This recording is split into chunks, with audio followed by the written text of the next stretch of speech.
Just do that for now, then we'll figure it out for next time. All right. There you go, and then we'll get started. Well, Matt Griff, since you're in here, how about while he sets up to get into the conference call, tell us what you do and promote your channel before we get started with the show. Yeah, I appreciate that, man. Yeah, no problem. Basically, I just run the WWE Universe. We're doing all custom shows and trying to get things rocking, just getting started. Mm-hmm. MadGriff86 on Twitch TV. Everybody come in, follow, and join in on the fun. Claim you a superstar and let's rock. I like that. Like you get the.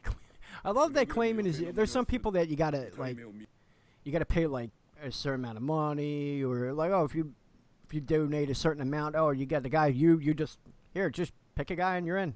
That's it. That's all you gotta be, and then show up. I like that. That's it, man. And then if you're active, you get coins, you can build up your superstar. That's what it's all about. Yep. Come in, hang out, and let's talk wrestling.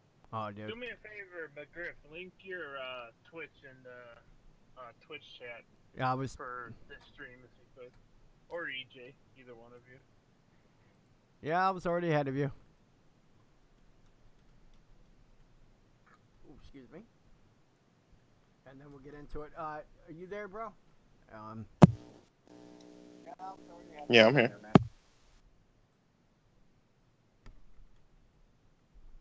And these are the parts that'll be edited out later. Yeah. Oh, yeah. That's okay. Now restart. Now that everything's taken care of. Okay. Welcome everybody to the Go Home Wrestling Show. I'm EJ.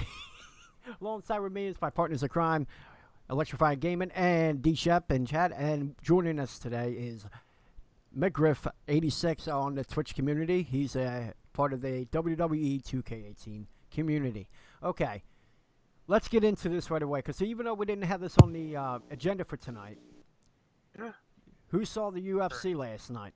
Or even what happened last night with Brock Lesnar? I didn't watch UFC, I just seen the after. I was at B Dubs. I've seen the whole thing. That was amazing. That was so funny. Okay, it was great as far as the promo for the UFC. But Oh, absolutely. the thing I'm bothered with is, in a way, he hurt the WWE product. And we discussed this last week. If they want to do the promotion with the UFC, WWE, blah blah, why didn't he come with the WWE title? Exactly. Yeah, that's kind of weird. But I guess because it was UFC was his business with the WWE title. They did it on the other side at one point. You saw UFC belt in the WWE. You saw that. Yeah, I did see that. So, but again, he's worried about that, and he's not doing the right thing for the company that he's going to be departing, whenever that is, because you don't even know when the next time he's going to wrestle. But Yeah. I mean, McGriff, do you have any thoughts about what happened last night? What are your thoughts on Brock Lesnar? Because everyone in here knows our feelings towards that. In all honesty, I didn't see anything about last night. Oh, you didn't? Brock Lesnar is. Wow. How do you show up twice a year and call yourself a champ? I don't get it. To me, it's just tarnishing the belt. Mm-hmm. Yeah, they might as well just go back to the big old. What's that, D-Shep? I'm sorry. I just said in a nutshell when he said tarnishing the belt. Yeah, he is tarnishing the belt. Because, again, and we'll discuss that later, because the booking on Raw is just, it's awful. And, oh, well, let's just get into it. Here we go. Week in review. We're starting with Raw. Oh, jeez. Here we go. This is the part that's going to get everyone fired up. And the opening segment, dun-dun-dun-dun. Surprise, surprise, starting again with Roman Reigns. But this time with no Kurt Angle right away.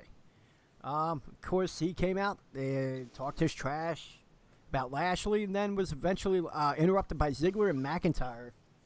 Them attacking him, and then, man, given that you saw that segment, do you consider that was a dud? Did it do anything whatsoever for him? I think if they kept it Not really. one tag match, and it was Reigns and Rollins for Ziggler and McIntyre, then A+, perfect. But being that they split that up into two separate matches, I think it nullified how decent the segment was. It wasn't a great segment by no means Conference to begin locked. with, Mhm. but it took a turn when. What was the point of all that if we're gonna have two separate matches anyway? Yeah, it was a little weird with the booking on that. But we talked about this before. They're just trying to get the rub by pairing him up with Rollins, getting the rub, trying to get people, it's just another attempt, a sad attempt of trying to get him over where people are not going to accept it. We're just For his waiting. part, Lashley handled it well 2 weeks in a row, though. That much I can give him credit for. He was the best person in that back and forth promo. McGriff, how did you feel about that segment? And how do you feel about Roman Reigns in his situation right now? Well, it's one of those that I'm just kind of bored with the Reigns and Lashley deal. I was happy to see McIntyre and Ziggler come out in the issue. Yeah, and then But you like- thought that was gonna be it. Right, and it's kind of like D-Shep said. If we leave it just that, the Reigns, Rollins against Ziggler and McIntyre would have been a great deal. Mm-hmm. But they did the WWE thing and they blew it. Well, Well, they, this was well, a you could go with the rehash Raw of thing, but Raw. Everything was a rehash, basically, this week. yeah, but yeah, it is. You've seen the same things, and we're going to go on as we discuss the show further. But yeah, you're saying the WWE thing, but is it WWE or is it just Raw? Because SmackDown, I see, the writing's a lot better over there, and not only that, there's not a lot of writing because it's more of a professional wrestling show, as opposed to Raw. We all know NXT as far as wrestling, that's the best one, but close second is SmackDown, and then of course you got Raw, that is your entertainment show. It's not really a wrestling show. I don't know if you all agree with that, but Oh no, you're on point. Yeah. I'd have Yeah. to think that as far as the writing, I think it's more on WWE because an idiot, a village idiot, can write a better show than what was this past Monday. So it has to be coming from Vince himself or somebody that shouldn't be in the decision-making process because there is no way the writers are that bad. I know they take shit all the time, and that's fine. There is no way they're that bad. well, I- you said that, and you're right with that. There's a difference. They could be that bad, or there's that opposite. You're just never gonna please You're not gonna please everyone. But this one, it's like a majority are thinking the same way. It's not like a half are saying, "Oh, that they made the right decision," and the other half saying, "Oh, they made a bad decision." Percentages are showing a lot more people they're not satisfied with the Raw product right now. No, it's bad. Yeah, and here's the thing: do you think at some point, still can't hear him? I'm just waiting, switching to mess with the. Oh, okay, no problem, Electrifying. He's fixing the audio on his end. All right, so we'll go into it real quick. Matt Hardy, Curtis Axel. I mean, I'll start with you, D-Shep. Did you feel another match with these two was necessary? Well, I think it was 100% contributed to Bray Wyatt's accident, though. Yeah. I think this was a default match. There was no other choice. I feel kind of upset because we could have saw the brother match. Yeah. I was think hoping to that's see that. what would have happened if it wasn't for the car accident. Yeah. I want to ask you this, actually, Matt Griff. Do you feel like doing these singles matches, do you think that's doing anything with building the storyline for the upcoming tag team match at Extreme Rules? Not really.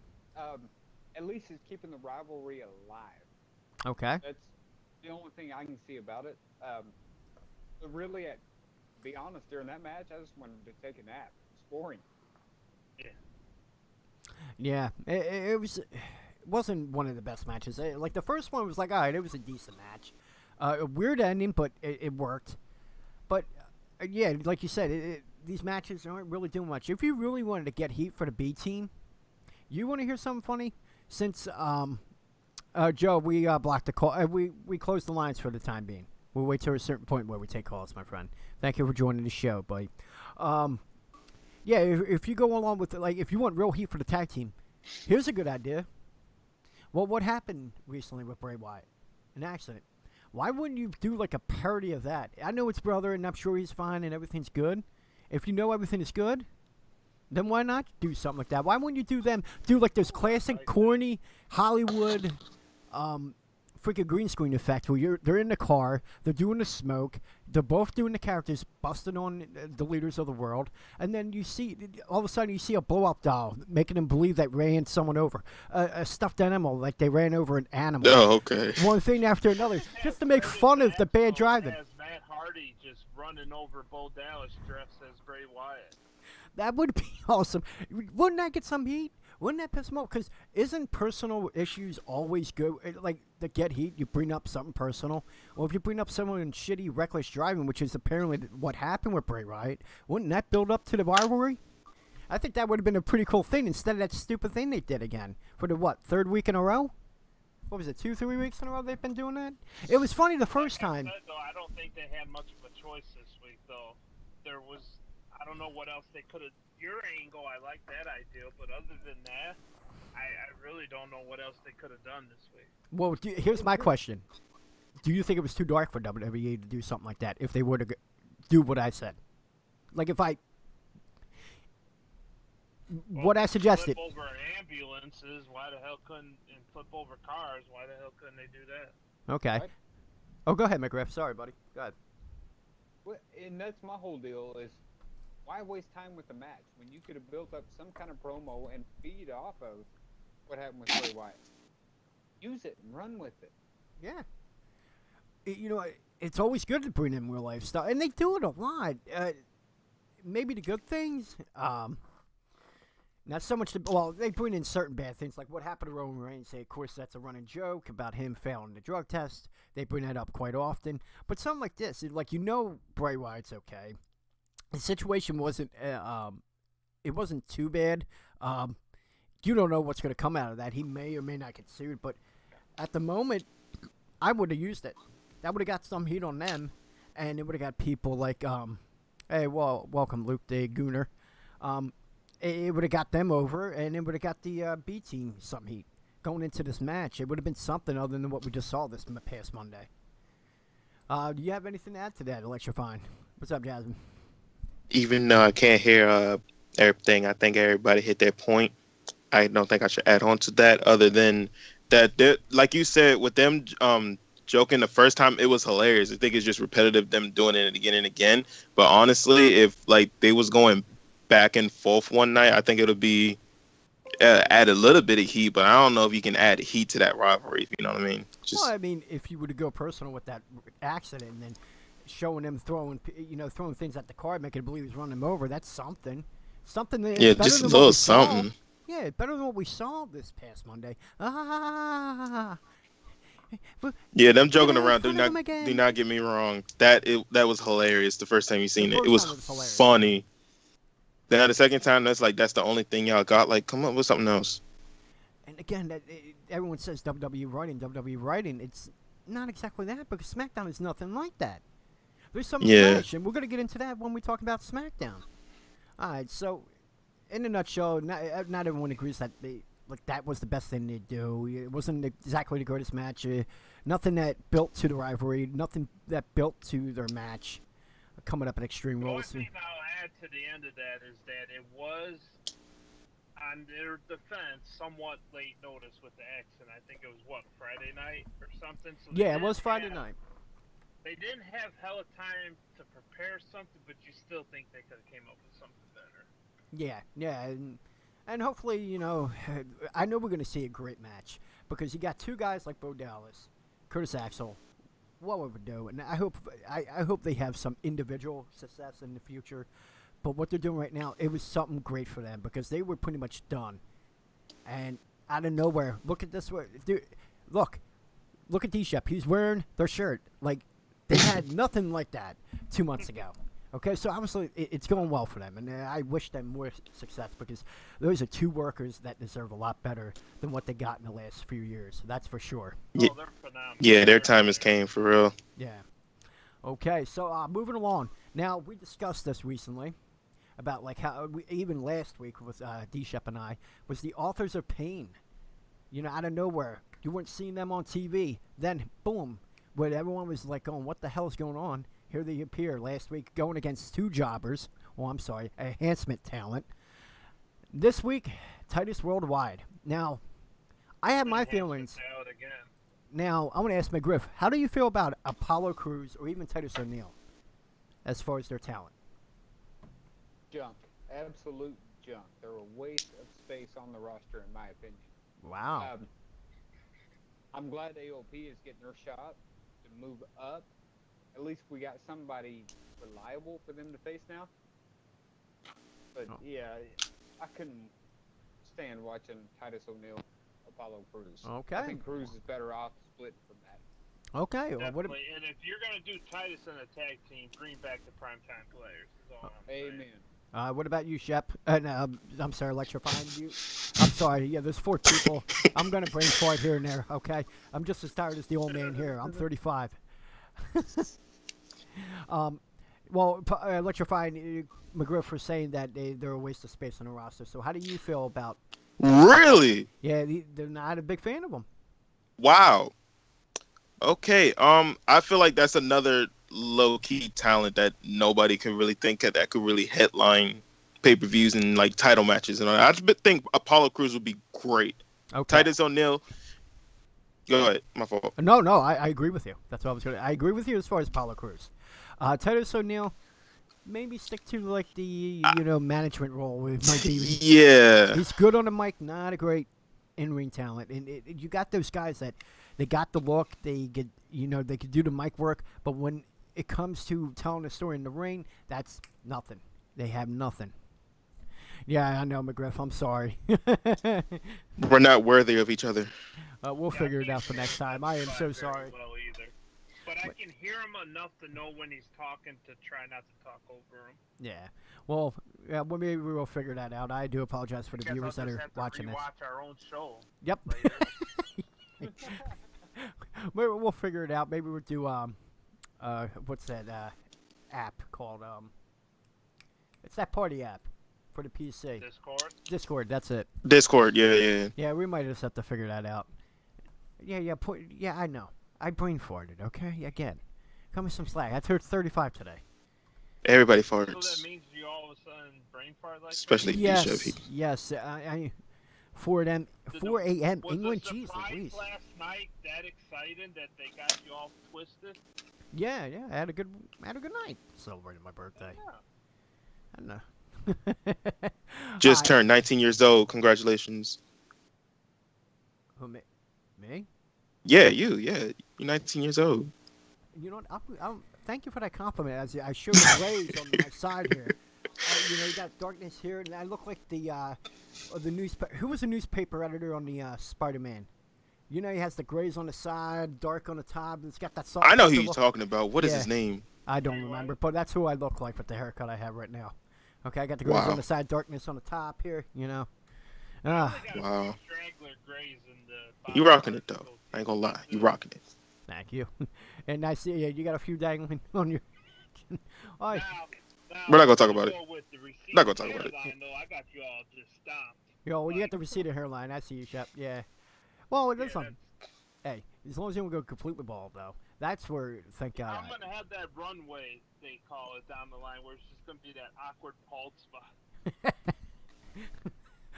Or the George Costanza look, the little horseshoe thing.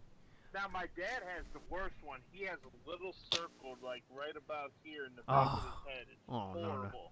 Thank God, my benefits covers that, man. Not good. Okay, how do we get into male baldness? Going from raw to male baldness. That's a weird. Yeah, underdog. Brain farts, so this is all your fault. Because that's how good Raw was. Yeah, pretty much. This conversation about brain farts and old men has been better than Raw. Okay, well then, how about this? We go into the next match on Raw. Reigns and Rollins versus Ziggler and McIntyre.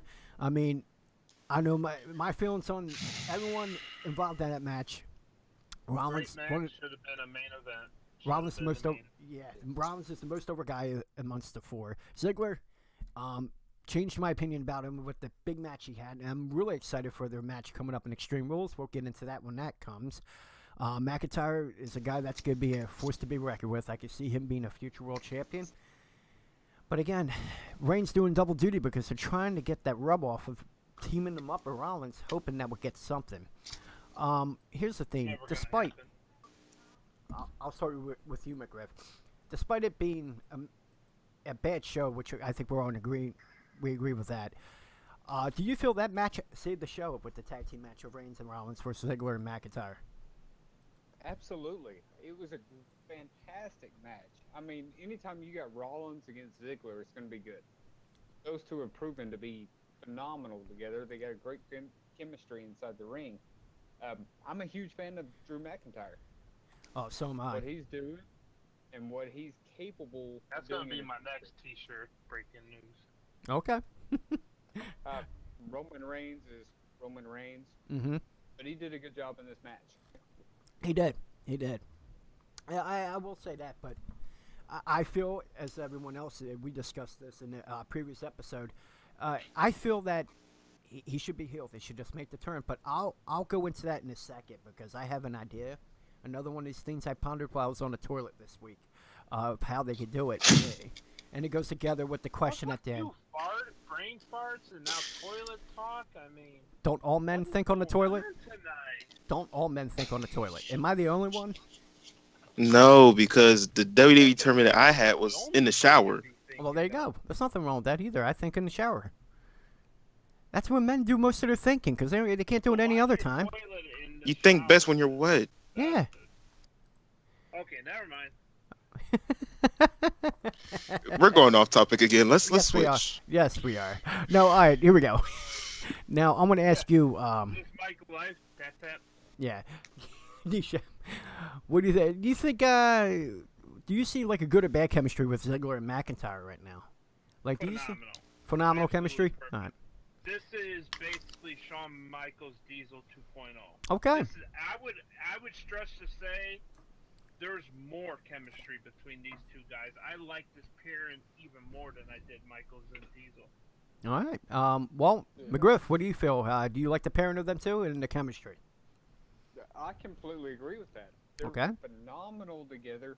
I don't know how long they can keep that kind of run going, but it's awesome the way they paired this up. It shocked me when I saw it happen, but props to WWE for putting that together. Yeah, you know what? That was a good move for them. Okay, well, let you find. How do you feel about that? I feel like they're a good tag team for ratings. I don't see this lasting at all. You really I don't? really don't. You don't see it lasting? Because I would rather see Drew McIntyre go solo and win himself a championship and Ziggler stay with what he always does and fight Seth Rollins. Okay. Like, I don't feel like they're good. Go ahead. Go ahead. No, that was it. Go ahead. Oh, I'm sorry. No, I was going to say you don't see an alliance where they could both have individual success. Like, No, because their chemistry isn't there. It's their chemistry right now. If one was a championship, the other one is going to go for it. I don't feel like they have chemistry at all. They're so just no chemistry. none. Wow. Okay. All right. They're both two individual wrestlers that's paired up together. I really do. Because one power horse and then one brain. It's not going to work. All right. So one. All right. Wow. Two individual. They're good as individuals. You don't see them both as a tag team or even an alliance. What we've been saying The all alliance along. is great for right now. Like, soon as a few months come by, they're both going to turn on each other. And then we're gonna have I'm Ziggler, McIntyre, and then probably outside chance of throwing Authors of Pain into that. It's gonna be a 3 or 4-way at SummerSlam. Okay, we'll see because he's been pretty good with his predictions. I'm sorry. Finish your thought, Electrifying. I apologize. My bad. Oh no, that's cool. What you go? Their minds think alike, and most likely when you both are thinking the same thing, you're not gonna You're not gonna work well together as a team. If you want a singles championship, no matter who has it, you're gonna go for that championship, whether it's your tag team partner or not. So I don't see this going far at all. I give it 2 months. Okay. No, maybe that you can see a possible McIntyre push. Yeah, for a most title definitely. run, or you could see a possible turn on Ziggler costing him the title. And that will probably be the actual turn, but Probably is what's gonna happen. Electrify, but I won't because he's the one that don't see the chemistry. yeah.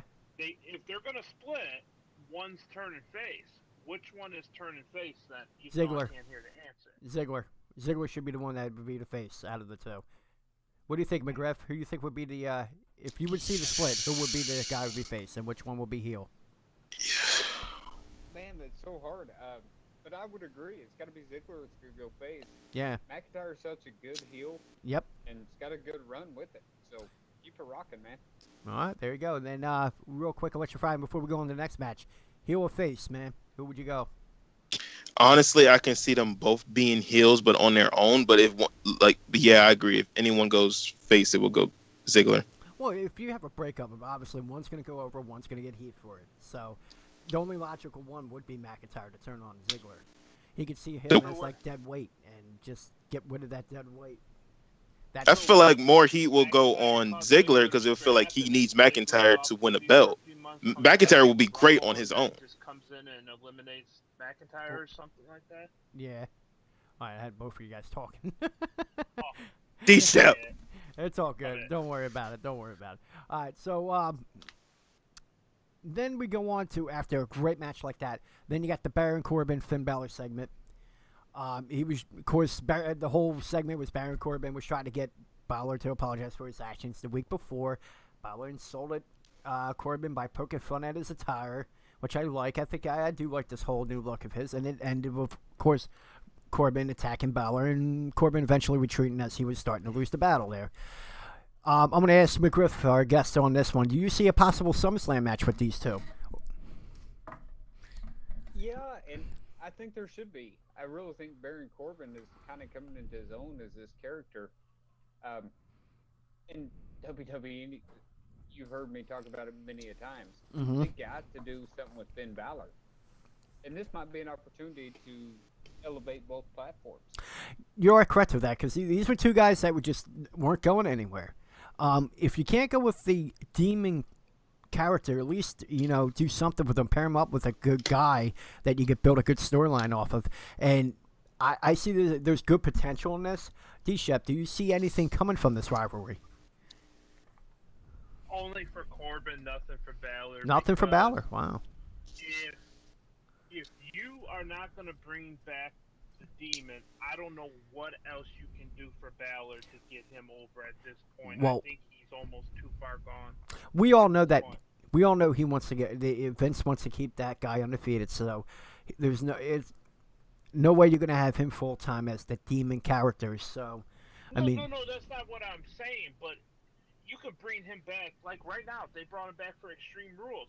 That's going to be positive heat for Balor for at least a month or two. But if you don't do that, I don't know if there's anything you can do for Balor anymore. I really don't. Okay. All right. Got your side. Go ahead, McGriff.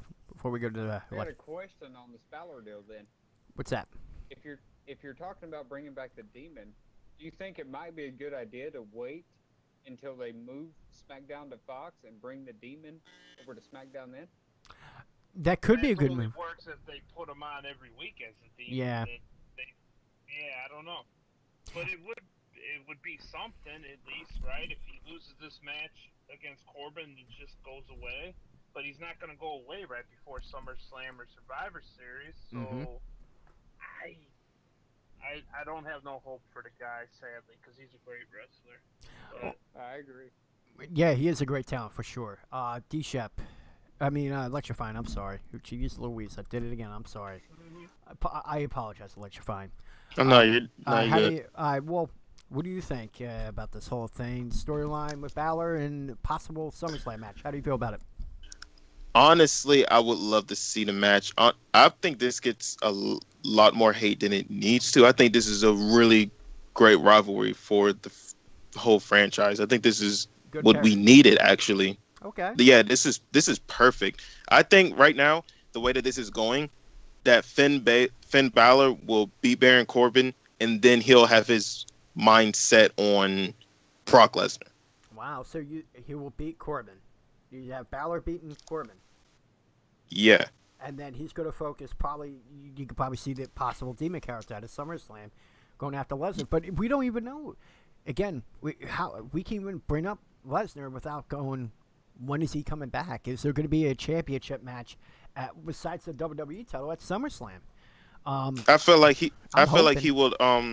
I feel like he would go and he will just leave the title, and then Demon Balor and Roman Reigns will fight for the title. Okay, well, we'll see. We'll see. I have an idea with that though. I wish they. We'll get into that at the end of the show. Now, I'm going to ask you real quick, D-Shep. How do you like? How's Baron? You feel Baron Corbin's getting better on the mic and feel more comfortable under this corporate suck-up gimmick that you would? Phenomenal so far. I guess that's the best way you could say it. Suck up. I'm Yes. waiting to see the potential of that rumor that they said about pairing him up with Authors of Pain eventually as his henchman, which I think Would be even good. step that up even further than it already is. But is it needed? No, because I think he's going to slowly progress upwards. He can only go up with this gimmick, I think. Well, here's the thing. But if you give him a little bit more power Mhm. to get his own henchman or to do this or make a match even, Mhm. I see big things for it. I really do. Well, no, that is an interesting point. Like a rumor, if they were to pair him up, actually, that wouldn't be such a bad thing because it would elevate them in a way, and it has something for them. They're a good tag team, and they should be used more. They should be used more. And being the henchman, you could see a lot of play with them because they're going to be attacking. He's not going to be doing Then much they- of the fighting. Yeah, then they can go after the big boys. Corbin could be pissed about all the shots Rollins and Reigns. Yeah, I can see potential with Authors that. of Pain can come down there and just between them and Corbin just clean them guys out. It could be good. McGriff, how do you feel about that? You feel you said it earlier that you like him as his character, but I mean, do you feel he's gotten better on the mic and more comfortable with this character? Yeah, and I'm in total agreement with that. I think he's doing a phenomenal job with the position he's been put in. If he gets put into that position with AOP, I agree, it's a great thing. But in all seriousness, who are they going to take on? You're not going to take on another heel team as Ziggler and McIntyre. But what's the face team they're going to take on? Well, I think Rollins and Reigns are the top two that come to mind, but I don't think it's going to be like your traditional Tag team. It's gonna be a tag henchman. team feud. They're going to just come out there 1 week, the two of them are going to beat up this guy. 1 week, they're going to beat up this guy. Maybe occasionally they'll come out and beat up 2, 3, 4 guys at once. Well, it could be like a 3-minute warning for like how Eric Bischoff More had to. or less, yeah, something like that. Yeah, and if you guys don't remember that, there was a group that. Or like the new APA, more or Yeah, less. yeah. Well, Yeah. A I can heel see version. that. okay. And finally, Electrifying. What do you got on that? With the character? I feel like this character is making him better on the mic. I actually think that he needs this, in my opinion. His career was on life support, and I've been following up again. And there's been some things I've been catching up on, and one thing I know for sure, that U.S. title run did not help him at all. Then he came, went over to Raw from SmackDown, and then he was boop, boop. It was about to flatline, and out of nowhere, he gets this character, and it's good because it's also taking Stephanie off of TV for a while because they're dealing with the Fox deal, they're dealing with other things, getting NXT. Yeah. They got a lot of things on their plate right now. So being on TV along with that, it's too much for them. So what do? You take a guy like Corbin, pretty much was on, his career was dying, and they created something for him. And I think it's well received, whether if it's heat or getting over it, it's a lot of heat from the crowd, but it's something. It's a good response. It's something for him. And I'm glad to see that they're finally doing something. He was so Yeah. far down. He was like where Finn Balor is now, and you didn't think anything was going to come of Corbin. It was so bad that he was one of the few people that lost his cash in for Money in the Bank. Remember? Yeah. I mean, Like, what is it? 3 people ever, or 2? Well, if you count the Cena weird one, that one was kind of awkward. But I think besides that, it was just Sandal and Corbin and Cena, right? yeah, those 3. Yeah. Everyone else been the most successful. That's Well, how bad it's been for Corbin, and I don't know if this whole character and the whole new outfit and all that would still have worked so great had he not cut the hair, though. Well, they said I the think reason he they cut it. to it. Well, he said he cut the hair because it was receding more, and he said with the character he felt like it was good just to buzz it. It fits the character. Yeah, it fits the character more, and he said the receding hairline was bothering him. That's hence why he did it. All right, so we're gonna go. Well, one question I'll ask everyone real quick, just real quick, and we'll go on. Do you feel like he's playing the best corporate suck up because he got the coach and? Think about the corporate suck-ups, the stooges for Vince McMahon back in the late 90s, early 2000s. Think about all the corporate suck-ups. Do you feel he could be potentially top 5? I'll go with you, Electrifying first. Top 5? Top 3. Top 3? Wow. Top 3. Wow, okay. That's all I'm gonna say about it. Top 3. Okay, McGriff, what do you got? Top 5, top 10? Top 2. I could give him top 5. He can't beat Briscoe and Patterson. Yeah, no one can beat the Stooges. Okay. Yeah. You got top 5. What do you got, D-Shep? I'm agreeing. Top 5, maybe even top 3. I might even be with that. Just because if you're not going to count a McMahon family member as pretty much Corbin after Briscoe and Patterson, I don't. I would say number Maybe 3. John Laurinaitis, but he's I said 3 too. Yeah. not really an outsider, so that's not really a corporate suck up per se. So Uh, yeah, I'd say probably Corbin, maybe top 3. Okay. Yeah, I go with the Stooges as number 1. Number 2 will obviously have to be the coach. I felt the coach was a great suck up. And then number 3, as of right now, yeah, Baron Corbin. Fucking moron. Huh? You don't like him? What? He comes off as such a fucking cornball. Okay. He does not like the coach. All right. What? Wait. Outside honorable mention to corporate suck up. Honorable Corey mention. Graves. Corey Graves. Okay. Honorable mention. Okay. Yeah, it kind of goes with that character with the broadcasting team. Yeah. All right. Well, Hey, now I gotta yeah, go ahead. throw this one in there too. Go on. Kane was a great corporate suck up too. I was kind of impressed by what he did on that. Oh, shit. I did forget about that. But the authority. Ooh. Okay. I'm sorry. He's number 4 now. Yeah, that kind of moves him down. Yeah, that moves him down. How can we forget that? Somewhere between 3 and 5 for Corbin. Okay, 3 and 5. I go with 4. Agreements with that. Oh, damn. Did we I just give switch? him a tie for 3rd. We just switched Now I our wanna think opinions about quick. Okay. That was a good mention about Kane, though. Yeah, forgot yeah, about dude. that already. Look at McGriff coming out of nowhere with that, making us feel. Wait, I might actually have one more. Making us feel stupid. Yeah. One just popped into my head. Go ahead. When Stephanie and the Big Show were doing that angle.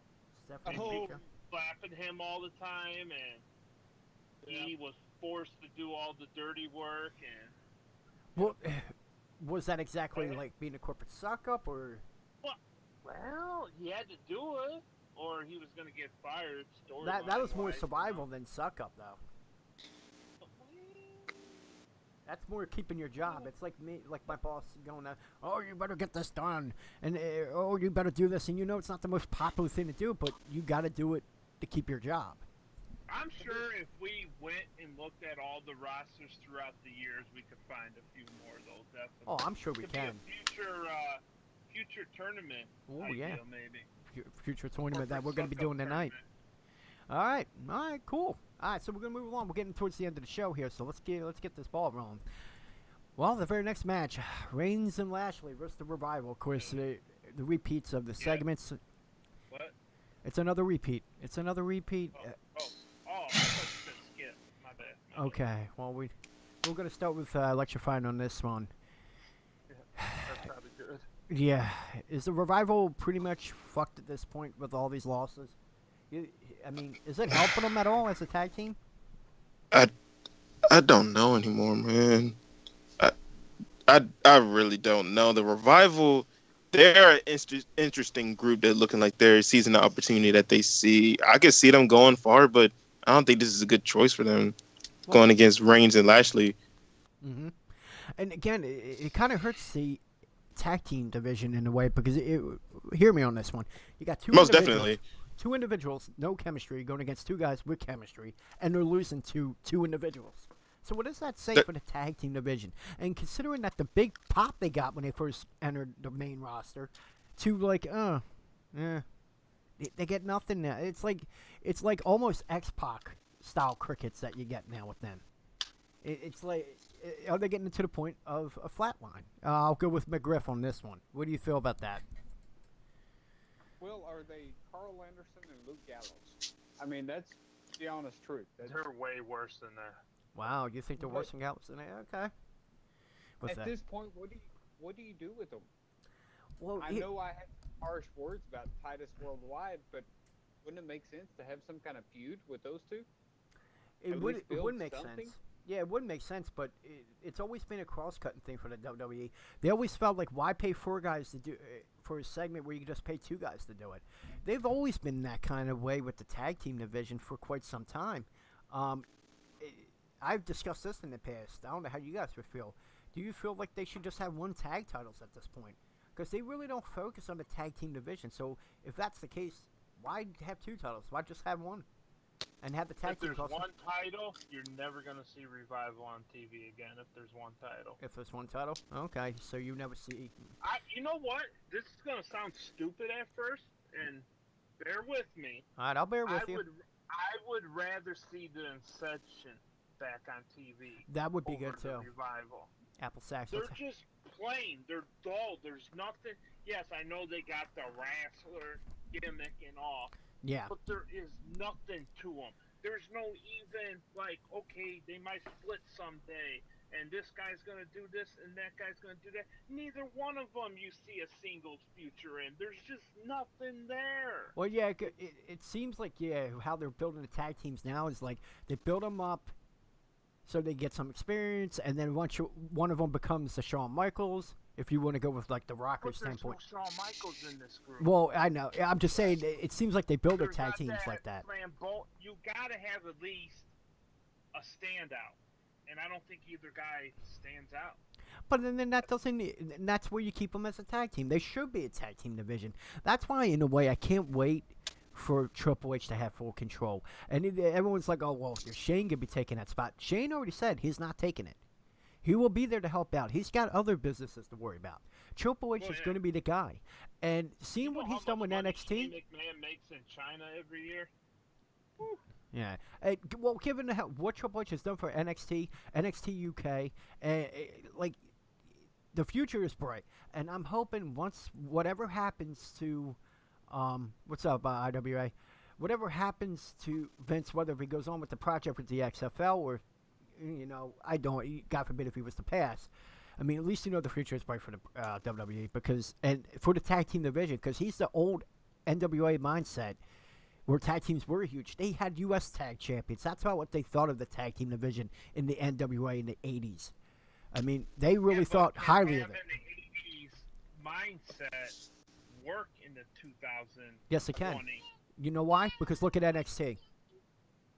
NXT is a product of what you saw in the 80s. Yeah, but all them guys down in NXT, though, have some kind of flamboyant characteristic, and Revival don't have that. Okay, not everyone's going to be a hit or miss. That's just like any other wrestler. Some wrestlers would succeed, some would fail. And then they would go on their merry way. Oh, go ahead, I'm sorry. I don't necessarily agree with the NXT statement because Heavy Machinery is making a big impact. Do they have that flamboyant style? To me, they're that old school throwback. Well, they have the monster, right? The one dude's like huge. Yeah. I forget his fucking name. Otis. But Otis, yeah. Okay, maybe flamboyant's not the right word. A distinguishing characteristic. Maybe that's more like I'm thinking. This is like watching 2 Dean Malenkos out there. Okay. Well, I mean, That's the only either way, if I could see that.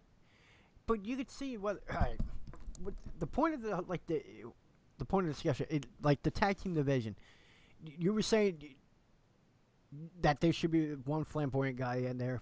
McGriff says not, but or just a strong characteristic. yeah, something. Something that stands out. But you know what? You know what? Underestimate or like they're what's the word I'm looking for? Underrated. The what's their freaking name? Street Profits. There you go. I like them I like the whole thing they do, like the little the little their stick. I like that. I like the heavy machinery. Now the tag champions are really two guys that should be individuals, in Roderick Strong and Kyle O'Reilly. They just happen to be the Agreed. tag champions, but eventually they're gonna break up, and then they're gonna have an actual tag team winning the titles. But yeah, like I said, we were discussing that last week. Discussed it again tonight. But I'm hoping in the future the tag team division would be alive, and that Reigns and Lashley just proves that they focus on the individuals more than they do the tag team on the main roster, at least on the Raw side. Okay, well, that match to me was dull. It was dull. And now Applesacks, he said something in chat along with Luke. They were talking about the Mickie James, and that's the next match we're going into. Nia Jax versus Mickie James. To me, that match was just the absolute shits. I just don't know if it just didn't hit off well. And I don't know if it's because obviously they probably never really faced each other. I don't know. How did you feel about the match, D-Shep? Like, I could care less. you could care less. Okay, Lecture Fine. How'd you feel about the match? I felt like it was a match to try and drop in here to see how it would work, and it didn't really work out. Honestly, on paper it sounded like it's a dream match, Yeah. but it really didn't work out.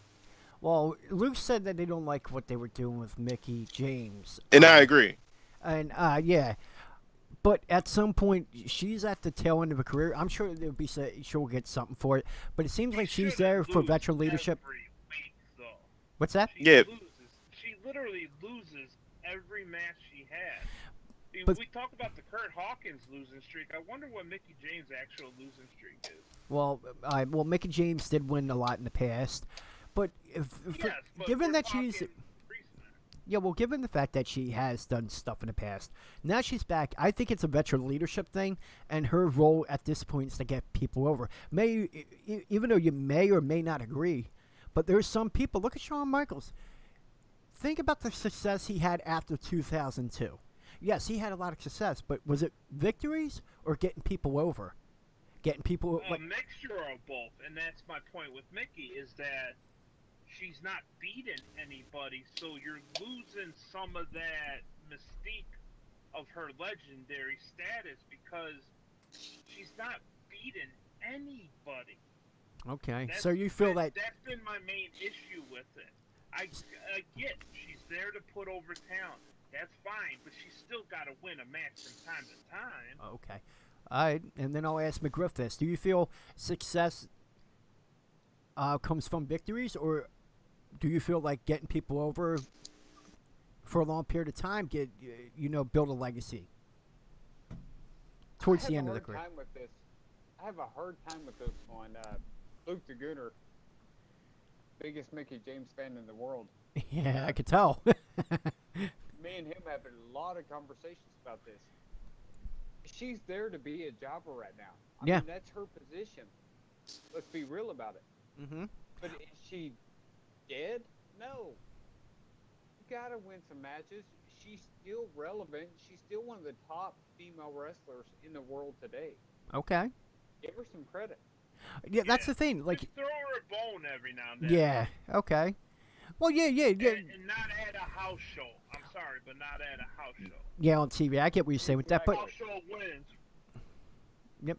Well, I agree with you as far as that. Yeah, should get a victory once in a while, but like one after another, that's not going to happen at this point in career. I think it's a veteran leadership. She's pretty much a jobber, and just like Shawn Michaels, think about the big matches he's had, but how many did he win? He lost twice to The Undertaker. He lost to Kurt Angle.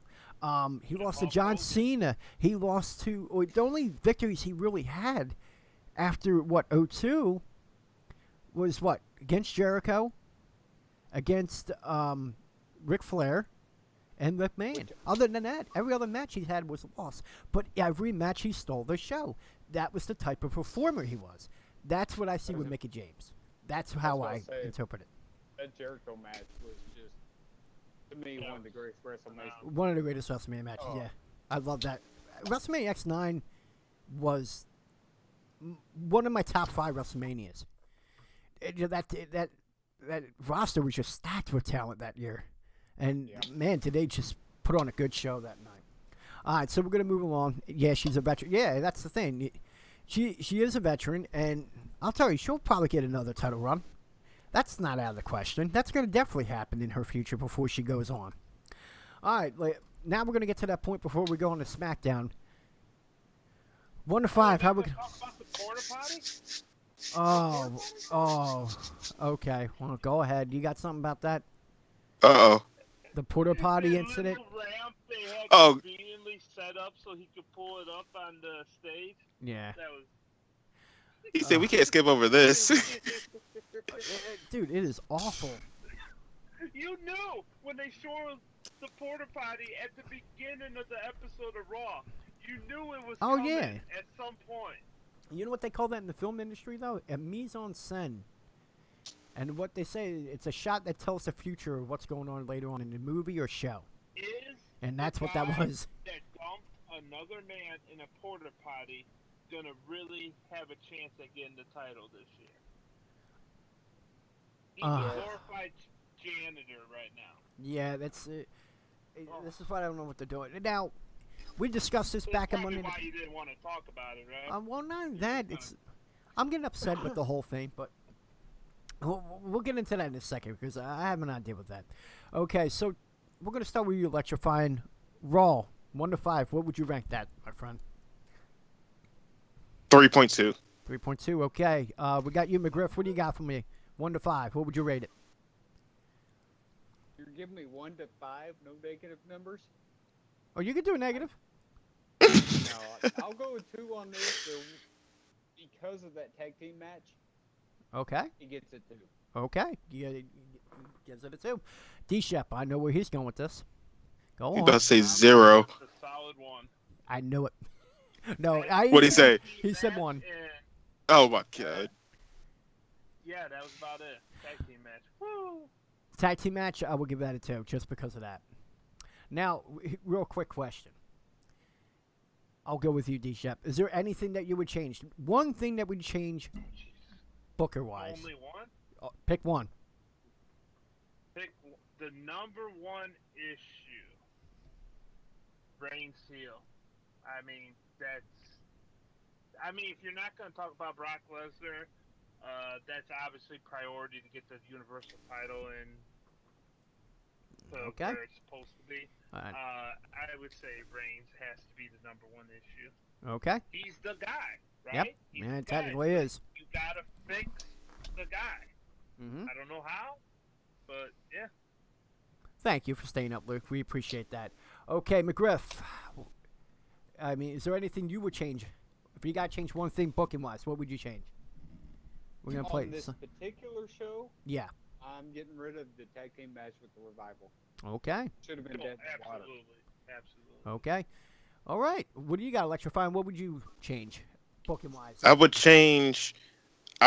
keep everything the same, but Mickey James wins that match. All right. Everything the same, but Mickey James changes the match. All right. Here's what I would do. The opening segment. That's what I would change, and I'll give you what they should have done.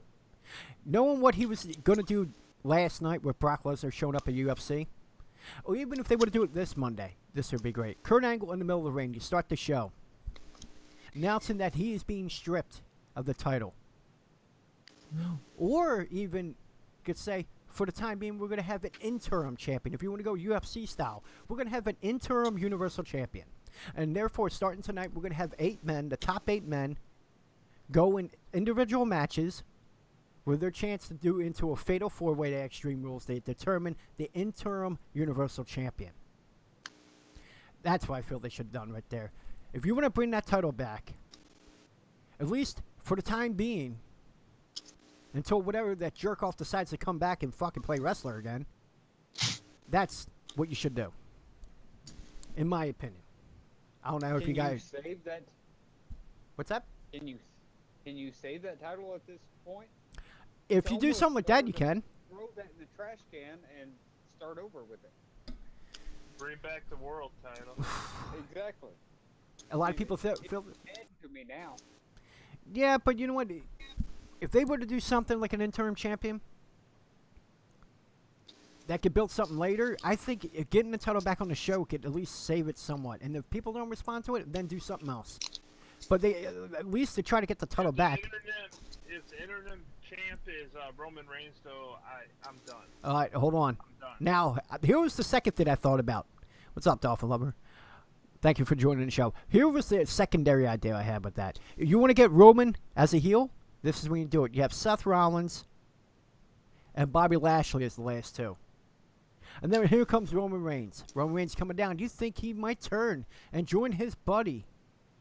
Oh, I mean, go down and attack Lashley, giving his buddy the title. But instead, he attacks and helps Lashley win the title. Talk about getting people to turn on him real quick. You think that would be a decent heel turn, or you think that would be expected? Oh, it wouldn't be expected that much. It'd That be would a be nice way to turn him, but I can't see any way in hell something like that happens. So. yeah. Luke, you are correct. They need to change his attire. Everyone else has pretty much done it. You know, Dean Ambrose got his little grunge look. You got Rollins with his look. Looks great. Looks like a great champion, future champion. What kind of look are you going to give Roman, though? Something different. You're not a part of the Like, Shield what anymore. though? No, that's what everybody can But say honestly, different. when you lose that, I love the what Shield you stuff, but what, see he's him not gonna wearing? Come out there in a rock speedo for fuck's sake. So Yeah. Nah. what's Roman? You can't coming really out see in? Roman in anything else. Jean shorts, or I don't know what else what's he supposed to come out in then? Well, how about this then? How about A big if you're gonna heel reinvent him? card? If you're gonna reinvent him and then you take him off TV, I'm sure if whatever he comes back as, I'm sure it could be accepted in a way. Better You than can't anything. even put him in a hoodie, because Dean Ambrose got a hoodie. Oh well, can't even there's pick a hoodie. there's other looks out there. It's not like everyone has the same look. It would be a boring world if everyone had the same look. I'm sure they could find something and put something together for him. If Well, You and need to do Brooklyn Brawler. oh yeah, that's he's a good one look. of those guys that just needs to wear tights, come out, no shirt, just rock it, do his thing. Yeah, I don't know if I want to see Roman in tights, so something about that just scares me for some reason. why is him wearing tights scare you? Can you imagine if he comes out in some tight tights and he coming out there talking about how he's the big dog and this is his yard? I mean, something about that just does not go together. Hey, it's the big dog. Okay, I get your point. God, I no. get your point. All right. I think I'm glad I didn't hear that. Yeah, you're be thankful that you didn't hear that, okay, Electrifying? Just keep it on mute if you're listening to the stream to hear what they say. All right, we're going to move along now, okay? Now, we're on to SmackDown, my show, my favorite show. And I felt they started off right away. Good direction. Team Hell No. You had to start with that. You ended with it. Now you start with the show. Now, what's up, Great One? I'm going to ask you, Electrifying. I mean, what did you think of that segment? And we'll go with you, D-Shep, last on this one, because I know this was your prediction. He predicted it, so I want him to get the... No, that was a compliment, sir. You predicted that. Yeah, Giving me the finger, you bastard. All right, go ahead. Electrifying. What'd you yeah. think He of doesn't. He doesn't predict a lot of stuff, so he don't know if it's a compliment or not. it? Yeah, Uh, obviously. The Team Hell No, is best for business. Whatever they do is a great thing. I Best cannot for say business, anything huh? wrong about Team Hell No. Okay, all right. Team Hell knows what's best for business. Okay, best for business. McGriff, what you got, man? What do you think of that segment? I was impressed by it. I mean, that there were a couple of little hiccups, but overall, glad to see him back. Awesome segment. Okay, D-Shep. Give D-Shirt like 5 Whole seconds. scene was beautiful. eh, But the best part, when Daniel Bryan looks at Kane and goes, "Didn't you set your brother on fire?" And he's like, but no, pairing them up against the Usos, perfect setup team for Yeah. them to go against before Perfect the team. tag title shot. Yeah. Absolutely beautiful. I agree with you. Usos, speaking of team that's kind of there to get people over, like the Mickey James discussion, I don't want the Usos turning into that. I don't think they will. It just you have to give once in a while. You're gonna have to give another tag team a They've chance. they've just been losing a lot lately, and the Usos are the team. In my But you know what? opinion. They In still, both shows. yeah, but they're still fine. They're fine at this point. I I see 'em- know, but I worry. Yeah, just like you had New Day, they had the longest reigning title reign. You know, they had the longest reign for the tag titles. And then you have Usos that had their time. Now it's, the Bludgeon Brothers. It's gonna be their time. Someone else has got to be the spotlight. But you know what? They're still keeping them on the show. The writing's good enough that they're doing fine where they're at right now. If they were on Raw, they would have been done. The best spot for them to be is on SmackDown. I like the Team Hell. Definitely. I like the Team Hell No thing. It is great, and I've said this last week. Since Daniel Bryan came back, everyone was talking, "Oh, he's got to get a title shot right away. He's got to be in the main event. Main event, main event, main event." How do you keep people distracted from that? It's just like everyone's over here, and then you're here. You're ringing the keys. Here you go. Look over here. Look over here. Look, Team Hell No. And they're looking at the keys. They're distracted for the moment. Allowing the time for Daniel Bryan to grow into the performer he was 4 years ago. And give it to WrestleMania. Guaranteed he will be facing The Miz. Whether it's title or not, there is a story there. That's what I feel. It's a great thing they're doing this. McGriff. Oh, we got your opinion on that, didn't we? Oh, yes, we did. I'm sorry. Ooh, Yep. I Are do have another ideal that could start the Miz Bryan thing. Well, go What along. if Go at ahead. Survivor Series, we have a Bryan-led team against a Miz-led team. That would be a good thing. They do a traditional Survivor Series match with them. Miz and Bryan. Yeah, that would be good. That would be a start. But keep with That the would- Team Hell No. Be a slow start to it, but yeah, I don't picture. Sadly, we all have to wait till April for the one-on-one match. I think I would be shocked if they do it before then. Well, Right. well, we all discussed with whether we like the rivalry, and obviously we all agree that they have good chemistry on the mic together. It seemed like they haven't lost a step at all since the last time they were together. But here's the one thing I want to go off topic that we didn't put on the rundown sheet. Electrifying. How do you feel? Like, there's a lot of backlash with Kane wrestling while he's in the middle of a mayor, as he's running for mayor. I mean, do you have anything to say to that? Like, I don't really think the wrestling would impact him running for mayor. The only thing I feel like it would impact is how much we will see him on the show. Why would you wrestle? Even if you get elected, are you still going to wrestle, or are you just going to focus on mayor? That would be the only thing I feel like will interfere with it. But as of right now, go ahead and fight. okay, you said if he's going to go till November when the election is. Now going to D-Shep's idea that they could possibly do, then you start planting the seeds of a Miz Bryant and somehow break them off at that particular show, where afterwards he would be at that point the mayor. So Yeah, have Miz cost Team Hell No the tag titles if they do happen to win. or even, like you said, that Survivor Series match, obviously Kane will probably have to be involved with that team. And somehow that makes them turn against one another. And then you plant the seeds for the Miz Bryan at WrestleMania. That could work. That remains to be seen. McGriff, I mean, how would you feel about him running for mayor and in the process that he's wrestling? I actually like it. I mean, people are pissed about it. He's not focusing on the campaign, but you're getting your name out there. Congratulations to him for being able to do that.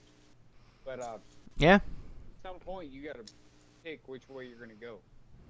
Mm-hmm. Well, Get it done so we can get our storylines right. Well, here's the thing. Let's be honest though.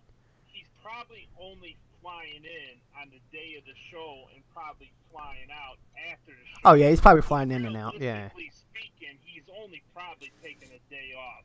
He's that much of a veteran that he don't need to be there for like ultra long. No, he's not a full-timer. Right. No, he's definitely not a full-timer. He's definitely a part-timer. He's allowed to have a day off, and if that's what he chooses for his day off, I'm sorry. When you run for campaign, you're still taking personal time. You're not sitting there in the campaign office 24/7. Well, all right. Well, if we're going to be honest here, I mean, the traditional. Have we learned that we don't need a traditional politician to serve? Look what happened 2 years ago. That's enough said. Okay. and Well, let's not try to bring that into the show, though. But Governor Jesse Ventura's been governor. yeah, I mean, it has happened before. And out of all of them, Kane is the one that's probably more emotionally invested in the cause, wink, wink, if you would say. Because he actually, if you listen to him talk about his ideals and stuff oh like yeah, that, it's very. he seems more into it than when you hear some of these other celebrities that end up running. Well, now, he's got a libertarian mindset too, which is very similar to my political. I'm a libertarian, and I don't know if he's running as that though. Is he running as a independent, or is he running as a Republican or Democrat? Given by his ideas, I doubt it's Democrat. But either way, that's a non-issue. But no, you. Oh, go ahead. I mean, I'm gonna throw this out there. I vote with you, dude. I'm more libertarian. Yeah. But Kane, he makes a lot of sense in what he's talking about, and Yeah. he stands more as the independent side, Yeah. which I really like. So, hey, good luck to him. Yo. I hope he pulls it out. Keep Hey. rocking, man. Yeah, best of luck to him. Hopefully he does win. All right, so one quick question, and then we'll move on to the next match. Did you like the stipulation, though? Like you were saying that, because the Usos obviously interrupted now. I mean, did you like that that match had some meaning to it? That they had, like, hey, if the Usos win, it's a triple threat at Extreme Rules. Did you like that little twist they added to that match? I was expecting them to get added after they announced it. I'm like, there's going to be some kind of screwy finish where they get added to this match. Yeah. And then I was pleasantly surprised when they just won fairly clean and everything just whatever. I was surprised by that. Okay, electrifying. I feel like it would already needed to be that type of stipulation to make it interesting. Uh-huh. What's up, man? What's up? Oh, talking wrestling. And then McGriff, how'd you feel about that little twist there? I was glad with it. I mean, great stipulation to add to build to the show. They did it the right way. Built towards pay-per-view. Good job, WWE. All right. Well, I mean, yeah, given by the match later on, it was a great match, but we'll get into that later on. Then the Open Challenge happened, and of course, last week they started the Open Challenge because of we got a round of applause from. Like, I'm gonna wait. Sorry. No, it's okay. It's okay. I heard the clap, and I wasn't sure who was doing it at first.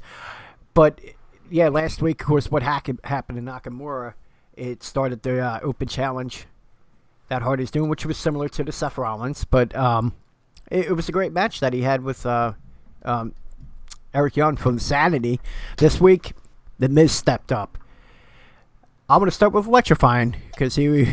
I think that was the best match. I don't know who was coming out after Eric came out, but that was the best matchup we could have seen for an Open Challenge that week. Okay. I don't know how you're gonna top that. Okay, McGriff, what do you got on that? How do you feel about that match? Oh, I'm gonna get some backlash for this one. Oh, you missed it. No, Jeff Hardy should not have that title. He's just getting ridiculous in the ring. Too many botches. At the same time, Miz, on the other hand, in my Part opinion, of botch is his fault though, because he isn't healthy. Just one. Yeah, he does have a pinched nerve, and he's wrestling with it. yeah, but You feel he's not champion? There's nothing. Yeah, that's your opinion. but I the Miz, wanted on Miz the other to win hand, it. the Miz, on the other hand, is to me the most on fire person in WWE right now. He is lighting it up. Great showing. Congratulations. Good match. It was. Very good match. Okay, so I feel okay. You feel strongly that he shouldn't be champion. Do you think Nakamura would be the guy to beat him at Extreme Rules? You think Nakamura, since he didn't get a chance at the world title, that he could win the U.S. title? A Nakamura versus Miz challenge? Mm-hmm. I'm all in. Bring it on. All right, not bad. Okay, well, All right, and we're gonna go a little further. Like D-Shep, I mean, do you feel like? Are you a fan of the open challenges? Yeah, if they're a little more limited, man. It just seems like everybody's got an open challenge lately. Yeah, They well, just lose some of their mystique if you do it every week. It was cool back in the day when you would see like an open challenge and then it'd be like a returning guy or someone completely unexpected. I was happy to see Miz in this open challenge. Back when we had Mojo Raleigh answer an open challenge to Seth Rollins, that was just pure hot garbage. yeah, But so this open challenge was good. it was probably the But best one I felt. I think we're watering it down just a tad too much. Okay, well, again, I think there's a purpose to it, but I'll get into that in a second. Electrifying, what do you feel like about the open challenge? I feel like it's always great to see open challenges and to see that they're building up Hardy from these open challenges is actually really good for him. For him to come back and not to be like, oh, it's the Hardy brothers going for the tag championship. Now they branching out doing their own thing. I think it's great. I think it's really great. Okay. McGriff, what do you think about the open challenges? Is it good? Is it beneficial for the title? Or beneficial for the champion, nonetheless, as a reign? Depends on the challengers. Kind of like D-Shep was saying, you used a lot of bad challengers to begin with. If you would have continued on with these high caliber challengers, like we've had the past 2 weeks, Yeah. I'm good with that. Okay. Okay. And you feel like the Miz and Hardy was probably... Do you feel that was the best one out of all of them, including the Raw IC title open challenges? Oh, absolutely. Miz is making everybody better that he's around. Well, he is I what... don't remember who, so don't quote me on this, but didn't Samoa Joe answer somebody's open challenge earlier this year? That's escaping my mind. I don't recall. Unless if anyone in the chat or if anyone in here on the show, I don't recall. When the U.S. title was still on Raw and Roman Reigns had it. Could be. Could that have been? That could have been it because they had beef. Samoa Joe answered to an open challenge. I just can't remember who, but that one was fire too. Okay. Between that one and this one are the only two ones in recent memory. All right. Quick, simple answer. I'm going to start with electrifying on this one. Is there anything that Miz touches turned to shit? Is there anything in the last couple years? Or has it all been... He's on fire? Do you feel like... Any miss? Is no comment. I hate the Miz. No comment. Oh, he hates the Miz. Wow, that's... I don't like the Miz. wow. He's just no. I can't even say his name. No, I hate the Well, Miz. I guess you're not watching that show on the USA Network July 24th. Oh, there you go. There's a cheap plug right there. All right, McGriff. I can't wait to watch that. Yeah, I'm it's... ashamed to admit that. Well, I'm going to be watching Afterwave too. McGriff, what do you feel about the Miz? Do you think any misses in the last couple years, or everything been lit for him? Everything on fire. It's been lit. I mean, there's been a few things that you're just bored with, but Yeah. overall, wow, doing great on the mic, and definitely what he's doing in the ring compared to what it was 6 years ago, very impressive. I'm all in. Yeah, same here. I've said this. He's so underrated. The guy should be a lot. He should have had at least another title or two, meaning the world title. But I mean, giving him what? How many times has he had the title? 8. 8 reigns as IC champion. I mean, he made that title. That's the main title against him. I hope so. I just don't see. Next 6 months by Royal Rumble. I think that's when he's gonna. I think they're gonna keep Styles champion until about then. Is against Bryan in WrestleMania for title? Oh yeah, Check, please. Check, please. yeah. But in between that, I think Miz will probably get the title right around the Royal Rumble. Yeah, Miz Styles Royal Rumble. Yeah, I think that would be it. And then you're gonna have Bryan chase him. Have Bryan win. Chase it. Yep. Rumble. Yeah, that's what I see too. All right. All right, now we're going on, and I don't know. Should we even mention is the Asuka Ellsworth match? Can we all agree that it was the complete shits? Just I enjoyed it. Of course, the guy, the opposing opinion, Mr. Electrifying, is going to go against the popular opinion here. I Okay, enjoy it because I want to see more men fighting women. I don't know if this is a weird shit that goes through my head, but I love watching that. If he's gonna say some shit that this was funny and he hates the Miz, I'm gonna be like, what the fuck, crack pipe? well, basically, he said he likes the Andy Kaufman beating on women, Chris Brown. Wow. Well, I would go Brett Myers, but I don't think Wow. Brett Myers kind of feeling. That's what he. No, I'm kidding. It's a joke. Wow. All I'm saying is I want to see an intergender championship on WWE. That's all I'm saying. That's the only thing Ellsworth could do if he was to do anything. But how long would that take before that gets old?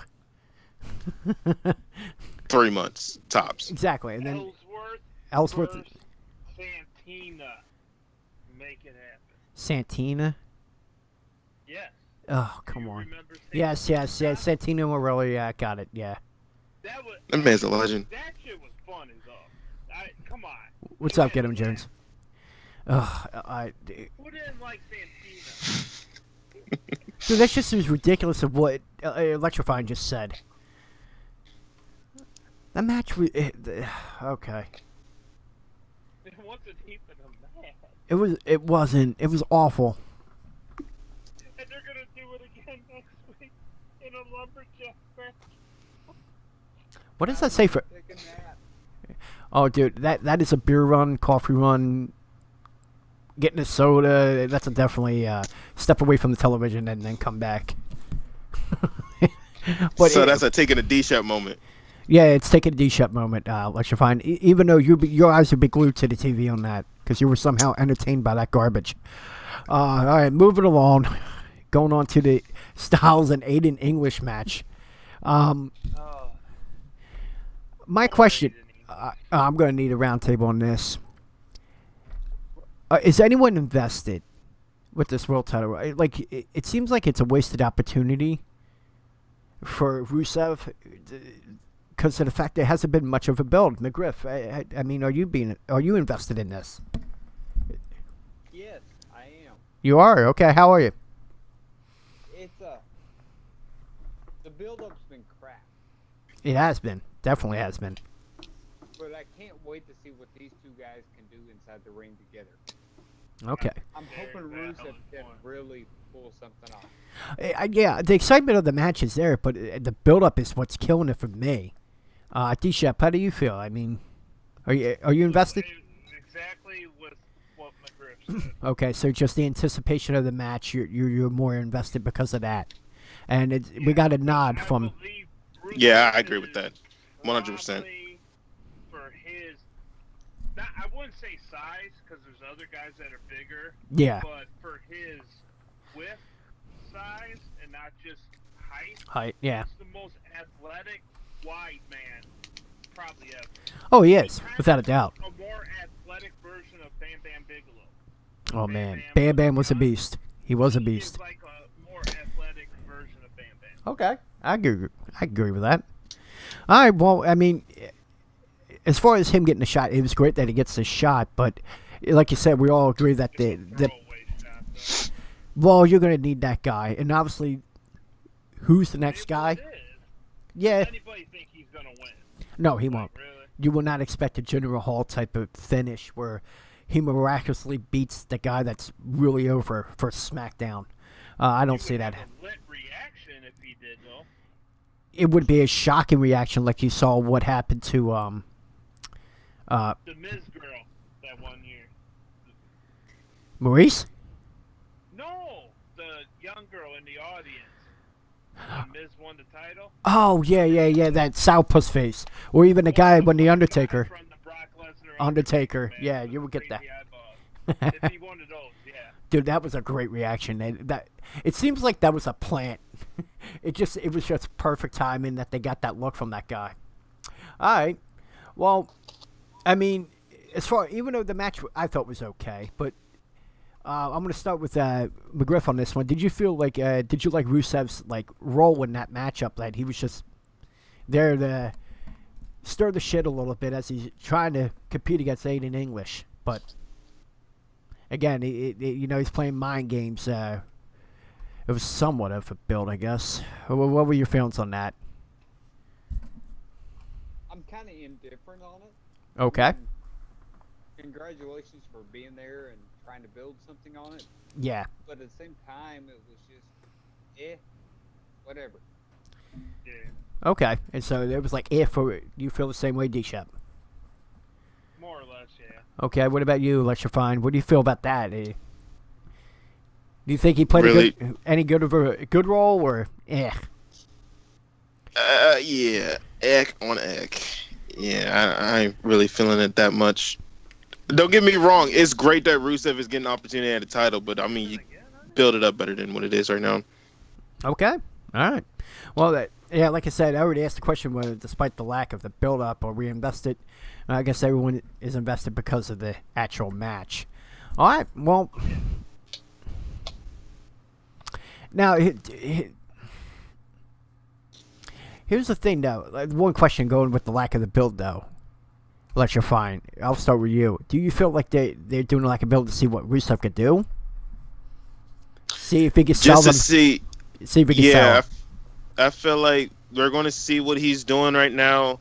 He's not going to win the title. I'm already going to say this. He's not winning the title. We're going to see how they get the reaction from the crowd and see where they're going to put him next. Whether it's going for another title or going with this rivalry without a title, or maybe even going into tag team with Aiden and probably doing something there. But, yeah, he's not winning the title. Okay, D-Shep, what do you feel? Like, do you feel that they're not doing the build-up to see what Rusev could do to try to sell the match? You think this is like a build-up for him to see what they could do with him after this opportunity? I don't know what you can take away from the build-up, though. It's so hard to tell if they're invested in Rusev making a positive showing in this match or not, because the booking, you just scratch your head and you're like, this is it? Like, they're just not making me care for Rusev's push with this match. I'm looking forward to the match itself. Yeah. To see what, like we said before, what they can do in the ring together, but they're not doing a good job at making me just invested in seeing where Rusev's character goes. Okay. What about you, McGriff? I think it's a little bit of both. Because I really believe that they're trying to ride this wave of momentum that Rusev's been on. Mm-hmm. To see what he can do. Yeah. I see that too. They're going to they're going to see what he could do with that, see how he could build it. I mean, I know they let off the leash a little bit with the SmackDown guys as opposed to Raw, where it's, you got to stick exactly to the script. It is reported like SmackDown. They give him a little leeway, like they give him a little opportunity to be creative. So I guess they're going to see what he's going to do to try to sell the match, try to get people invested into it. And I can see it's going to be a great match between the two, but we still got a few weeks, so anything can happen between now and then. All right, well, moving into the main event of the night, Team Hell No versus the Usos. Of course, the Usos, if they won, they could have had a shot. They would have been in the triple threat at Extreme Rules. That didn't happen. But the question I got to ask you, and I'll start with D-Shep. Did you like the build-up throughout the show? Like, I'll give you an example real quick. Back when they had Austin McMahon, the first match, they had segments leading up throughout the show, building up to that main event. You saw that with them, with Kane and Bryan, trying to hash out what they did in the past as they're leading up to their first official match in, 6 years, 5 years? Yeah, I think they said 5. Yeah. Did you like the build-up throughout the show? I loved it, but I also am under the mindset that all the backstage stuff wasn't necessary to get them more over, but as opposed to what other alternative shitty Breezango type segments I could have seen instead, I would definitely much rather see the stuff we did see, but I don't think it necessarily helped the whole situation that much. It was just pure entertaining TV in my eyes. And thank you, Luke, the Gooner, for the compliment. He says, really enjoying the show. Thank you. We try our best. Going with Electrifying. I feel like it's a great build up. That's what you really want to need if you really want to sell something like that. And I think they're really hitting it right on the point. Yeah. I really enjoy it. Yeah, I agree with you. They definitely did do that. It felt like that old school storyline writing that they haven't done much of. And given by the guy that was around during that time that you saw that kind of writing is the guy that's the head of writer now, and that's Road Dogg. McGriff. And it's funny how it's on SmackDown. Hold on. Now, I'm sorry, we got two people. I'm sorry. my fault. It's okay. With that, wouldn't you much rather see the good writing go to a couple guys or a guy that maybe needs it more, as opposed to two guys that maybe necessarily didn't need that though? You get what I'm saying? Yeah, I get what you're saying. I mean, McGriff. I mean, you could have used that character death in the Rusev AJ match to get us more emotionally invested. I get what you. I know, but I enjoyed the segments. I'm not bashing the segments at all, but I think that time could have been better utilized elsewhere. Well, here's the thing. Okay, you got 3 weeks until the build. Right now, the hottest thing is something that ended the show the week prior, and that was the Team Hell No. Again, it is done wisely, and I'll tell you why. Because they're focusing Daniel Bryan away from the world title picture. They're distracting you. So doing segments like that is just going to help their cause right now. To get him away so people will lay off. Get people not thinking about him as the world champion. Okay, that's why I feel that's what they did there, and it was a good story. It was a good build to a great match, I think. Okay, McGriff, did I get you on that one? I'm sorry. With everything going on, did I ask you that question? Did you like the build? No, but Okay, go ahead. I'm sorry. we'll make this short and sweet. Yeah. Gunner, first of all, thanks, man. I appreciate you. But honestly, was it needed? No. This team's so over, it's ridiculous. Could have been utilized otherwhere. Oh, really? So you're with D-Shep on that? All right.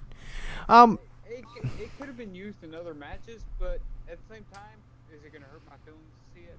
No. Nah, I'm good with that. I would rather watch 2 straight hours of backstage segments with them guys than watch 2/3 of what we've seen on Raw. Amen. Okay. No, all right. Again, they could have maybe done it with the Rusev to build up that world title match, but you might see that next week. They could be focusing on that because AJ came back after how many weeks off? A couple weeks not on TV. So now that he's back, they could probably be building something with him, doing the backstage segments. Time could have been utilized by the Shinsuke Jeff Hardy. Yeah. They've been putting band-aids on that feud because of what happened. Mm-hmm. So that's probably why we got as much backstage Team Hell No as we did this past week, though. But it seemed to work, though. You gotta imagine Nakamura would have got at least, 10-15 minutes of airtime at the very least? Yeah. Well, I did like that little. He did that little segment where he just talked for a couple minutes. It was something. I mean, Yeah. it wasn't the greatest thing, but at least with those segments with the Team Hell No, it wasn't like a thrown-in segment like the Mojo Rawley with fucking. No way, Jose. Yeah, like come on, dude. I'm over that guy. That guy. Okay, quick question. Yeah, go ahead. Who do you get off your TV first, Titus Worldwide or Mojo Rawley? Who would I get off first? Mojo Rawley. Mojo Rawley, yeah. Mojo. I would have Mojo off TV first. But yeah, so no, that was my point. Is that at least they're using it right in a way. At least it was a build up to the main event, which is kind of what you want to do. And they just didn't throw in bad segments that had nothing to do with anything that's going on. I thought it was well placed, and what they did was awesome. It was a good build up. Okay. What's the point of bringing all the people from NXT if they're not giving them a push? It's a waste of moving them up to the main roster. IWA, put that in the chat. One guy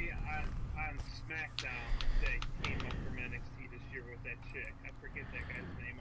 Also. Cian Almas or Cian Almas. Yeah, he's the one that's like never been on TV practically. Yeah, we discussed this last week. If they would make NXT like a third brand, it would help them out big time. And you know what? When it would make it a third brand is if you get a guy like Cian Almas or Bobby Roode or anyone that isn't succeeding in the main roster go back down and say, hey, I'm going to go back down where there's something for me. Up here, there's nothing for me. I was fine where I was at. And or if someone says, oh, you're going up to the main roster, and if they have a choice, they go, no, I'm good down here for the time being.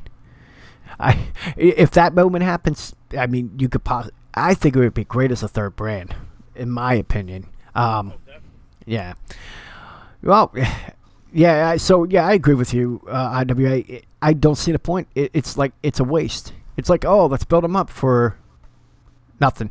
To go to SmackDown and appear once a month on TV. Yeah, exactly. You got Bobby Roode appearing on their main event, like that sideshow. Like he's practically doing dark matches at this point. They should turn him heel. So I'm just curious. Are we all in agreement that NXT is the top show across WWE? Right now? Oh, my top 3 is NXT. Oh, Jesus, man, was that... And I even said it. I even said that was a perfect display of professional wrestling I've ever seen in my life. I've never seen it from start to finish. Even the world title match that a lot of people were highly critical of. I thought that Black and Lars Sullivan match was really good. Oh, that's going to be good. I can't wait to see that match. Sure, Ciampa is doing something down there that I've never seen done. Impressive. I'm proud of him. You know what I like about Ciampa is that he stays in character the whole time.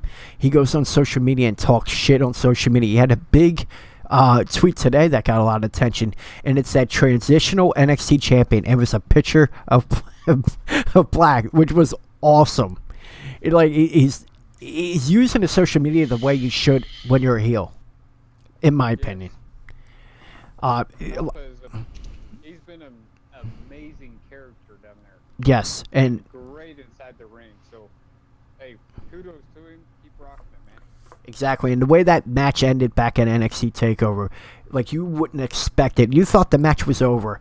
I mean, they took that big bump. They had him on stretcher.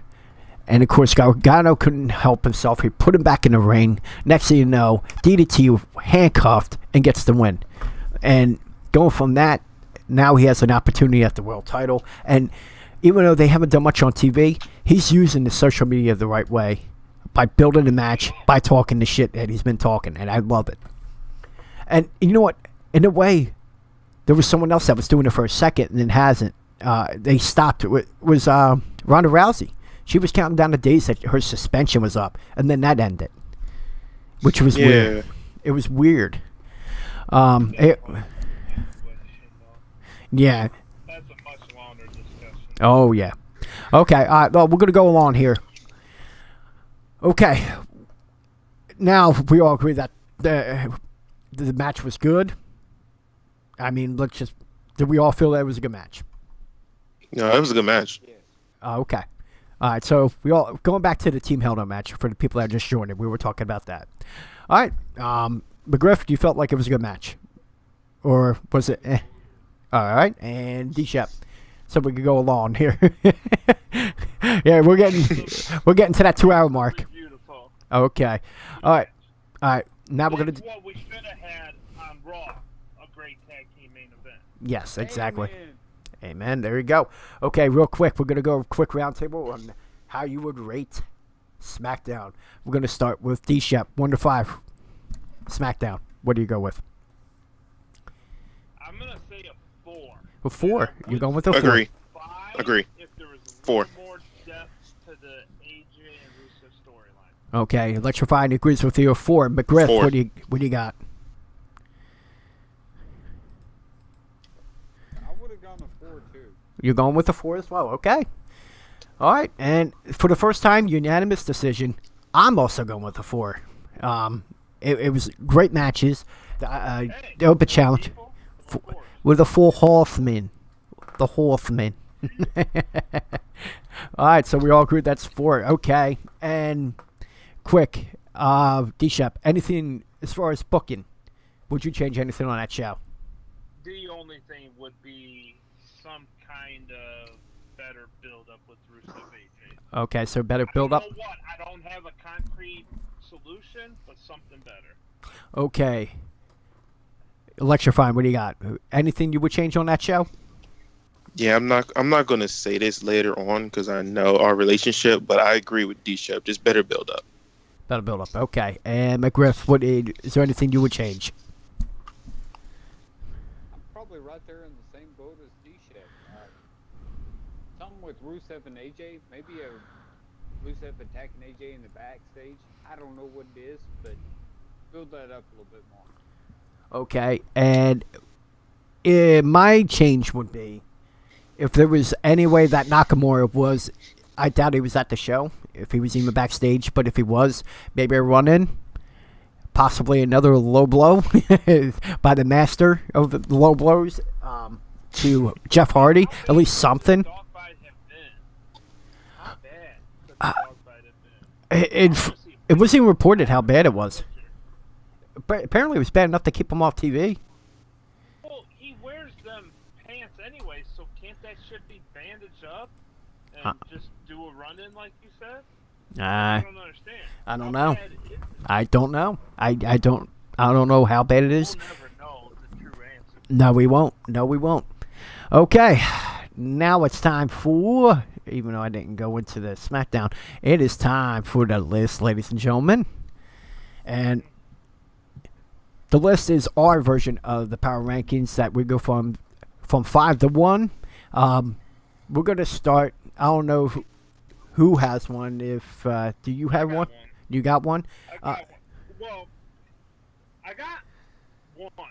If I could put Team Hell No for 1 through 5, I would, because honestly, this is the most, like, I struggled with this list. Like, I've changed it so many times, first time ever, Yeah. that I'm not completely comfortable with anything between 5 and 2.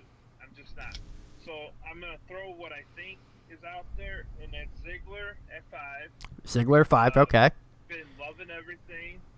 Rollins at 4. Okay. Number 1.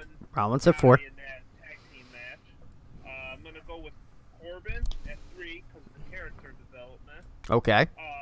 And then AJ Styles at 2, almost by default. I wasn't like overly that impressed with anything. It's just out of everybody out there, he's the world champ. Yeah. He did have a match. He did win. So yeah. And then number 1, obviously, Team Hell No. Number 1, Team Hell No. Okay. I almost was gonna say my whole list is Team Hell No this week. Oh. But I almost end up saying because I'm not overly impressed with my list. Okay, not bad list. All right, Electrifying, do you have a list for this week? I actually do have a list. Oh, okay, let's hear it. So, My I have a little biased in it, but I've been waiting for this moment. Number 5, I put AJ Styles. Okay. What he's doing is actually, AJ at 5. I mean, AJ, he would be higher, but I feel like Rusev is doing much better than him in this storyline. Number 4, Jeff Hardy with these open challenges. All right, He's number 4, doing Jeff a great job. He's doing such a great job. I don't have anything wrong with him at all. He's doing what he needs to do. 3, Rusev. Rusev is making the most out of his opportunity. He can do what he needs to do. He can win this title and hold on to it for like a year if he does he plays the card right. Nice. Number 2, Bobby Lashley. Bobby Lashley at 2. Bobby Lashley at 2, only because I feel like he's definitely winning versus Roman Reigns in this storyline. So you Like- feel that the way he's coming about the storyline, which is obviously better than the Sami Zayn, it's good enough that. done a great job. All right, so you feel that is worthy enough to put on a list? Okay. Yeah. And you know what? Make me And- regret it. And number 1, because nobody's talked about her and nobody's really talking about it, Alexa Bliss is number 1. What? Alexa Bliss is number 1. Wow. Nobody has Alexa Bliss. talked about nobody's talked about that whole storyline with Nia Jax and everything with Ronda Rousey. She's doing one hell of a job. She is. She's Nobody's great talking on the about mic. No, she is great on the mic, and you know what? I actually feel bad not putting her on the list, but you know what? I have my list. McGriff, I know we spun this on you last second, but do you have anything, or you good? Believe it or not, I got my list ready. Oh, he does have a list. Look at this guy being prepared. Ooh. I like this. Okay, McGriff, go ahead. Number 5, I got Rusev. Number 5, Rusev. Okay. Needless to say, this is just building up to that match. Not necessarily what he's doing on the mic, but preparing for the match. I'm really liking what I'm seeing there. Okay. Number 4, I got Becky Lynch. Oh, okay. She keeps impressing with the Becky Lynch. Okay. moves, everything else. Picking up those wins. Proud of her. Okay. 3, I got AJ. Number 3, AJ. Cut the BS. He's the best in the world. Okay. Number 2 and 1 is where I struggled. Okay. Oh, you had a problem with 2 and 1. Okay. Who'd you have for number 2? Team Hell No. Wow, Team Hell No at number 2. Uh-oh, you got D-Shep. Oh, angry. look at D-Shep. He's already mad. Oh, man. He's already Well, mad. Electrify didn't even put them on the list. Okay. I love what Team Hell No is doing. I think it's only going to get better in time. Yeah. But I had to put them at number 2 this week, which leads me to number 1, Number 1. The Miz. Wow. Putting over talent. He's The Miz. phenomenal right now. Oh. He's untouchable. Okay, well, of course, we got someone that disagrees with that. Well, we know why, because you're not a fan of The Miz. We know electrifying. We got it. Come out next week and say James Ellsworth is J- number 1. Yeah. Oh. Come on, do it. Especially if he picks up the win. I know you can't hear D-Shep at the moment, electrified, but I'm going to stir the shit up a little bit. Okay? He said All right. he said that you're going to put Ellsworth on the list next week. If he wins. If he I wins. wasn't until he said something. Oh, okay. Well, See, he done messed it up. so me playing the role of the Miz, I'm trying to stir this shit up between you two. Okay, so there you go. I definitely agree with that, Luke the Gooner. What's that? Natalie for me is the most underrated. Oh yeah, she is great. Because Oh, that was my no original doubt. prediction that Natty was going to be the one that won the Money in the Bank and do the immediate cash in. Yeah, I'm still a little disappointed we didn't get that. But yeah, but Alexa Bliss was the right person yeah. for that. Okay, and well, it's only fitting for me to get my list in. Here we go. Number 5, Baron Corbin. I love how he's coming to his character. He's getting better on the mic. Therefore, number 5. Even though not much, no match, but he did a good job on the mic. Number 4, Becky Lynch. Again, I mean, getting a win over Peyton. I mean, it's good. Another person that was on life support and out of nowhere starting to get victories. It's something. Maybe a storyline would be good for her in the future, but at least victories for now would be good for her. Number 3, I'm going with AJ Styles. Of course, I know it's only 8 in English that he faced, but believe it or not, since we started the show, this is episode 6, and this is only the second time I've had AJ Styles on the list. So therefore, for the victory, he's number 3. Number 2, Jeff Hardy. Great match with The Miz. Even though I don't have The Miz on there, and it seems like I'm robbing him of that spot, but Jeff Hardy, I know he had a couple botched spots, but he did get the victory, and he did win. Therefore, he gets number 2. That's a big victory for him in the Open Challenge. Then my number 1, which is I think D-Shep would enjoy, is Team Hell No. I know they're back, first match. And in the process, they took on the team of the Usos. So if you're going to great first match, and if you're going to get your first victory, it would be them. So therefore, I put them at number 1. And that, folks, is the list.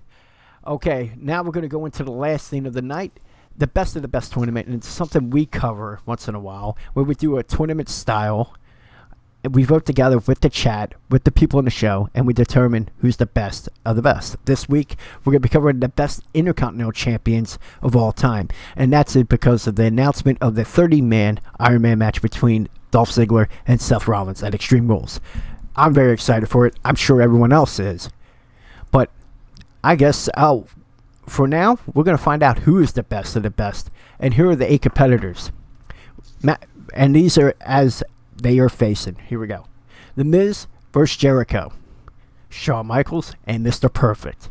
Bret Hart, Razor Ramon, Macho Man, and Dolph Ziggler. All right, so we're going to go with the first matchup here. Miz Jericho. Electrifying, who do you have? Chris Jericho. You got Jericho, okay. Jericho. Okay, McGriff, who do you have? Miz Jericho. I got to take Jericho in this one. Okay, we got 2 for Jericho. D-Shep. I would love to be able to say the Miz, but I gotta go Jericho too. Okay, I said Jericho as well. It's unanimous. I'm sorry, Miz, but you have been eliminated. I'm not sorry. Oh, I know you're not. I know you don't like him. I'm aware you don't like him, my friend. Okay, so the next one. Shawn Michaels, Mr. Perfect. You have the showstopper against the man that lived up to his name. Kurt Axel's father, by the way, too. Mr. Perfect. Okay, I want to start with McGriff. Shawn Michaels, Mr. Perfect. Who do you have? Man, this is a hard one.